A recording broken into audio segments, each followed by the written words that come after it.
Dear colleagues, dear friends, we are back with our dental tips, and this time we will show you interesting things related to bonding procedures using brushes for bonding delivery.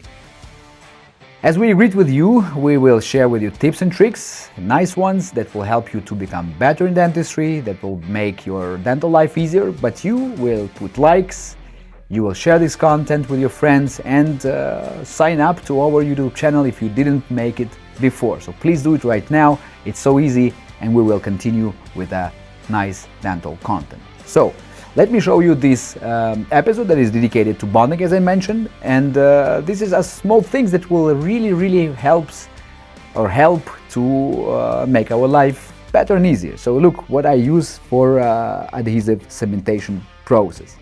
When I etch anything, direct restoration, so I do indirect, whatever, in this case you can see how I cement ceramic overlay, we use brushes, okay? So not micro brushes, we just use brush, then we rinse everything, we dry, then we will apply primer or adhesive.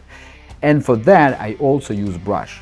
The brush is very flexible, the brush is very thin, the brush is very accessible, the brush can reach to the very tiny areas, and it is so easy to use, it is so easy to control, and actually it will be so easy to use it for any different bonding purposes. In this case we use primer because the dentin was exposed for 20 seconds, and then there is another brush that we use for adhesive delivery, and then you can see also how easy this brush reaches the tiny areas on the patient's teeth.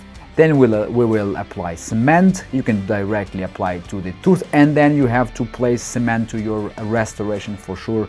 Then you bring your restoration to the tooth, and what you will use to remove some excess initially, you will use brush, and that's the way we remove excess very at the initial steps with a brush. Then we can do some polymerization, spot curing or final curing, but the main tip here is the brush. Easy, accessible, thin, flexible, can go into the tiny areas, can predictably deliver adhesives, primers, etching, removing cement in your adhesive dentistry. And these are brushes that you can find from nail masters, because you know that dental brushes may cost you a fortune, but these are very cheap, very efficient, accessible, and then you can do whatever you want with these brushes. Question for you, please share in comments if you use brushes also for different dental purposes, how you clean them or you use them like a single-use version. Please share in comments, and we will see some tips and tricks related to the cleaning or sterilization process, or maybe some other advices how can we reuse these brushes for our daily practice. Okay, my friends, still we are on track. I would like to wish you to be strong, and may the dental force be with you.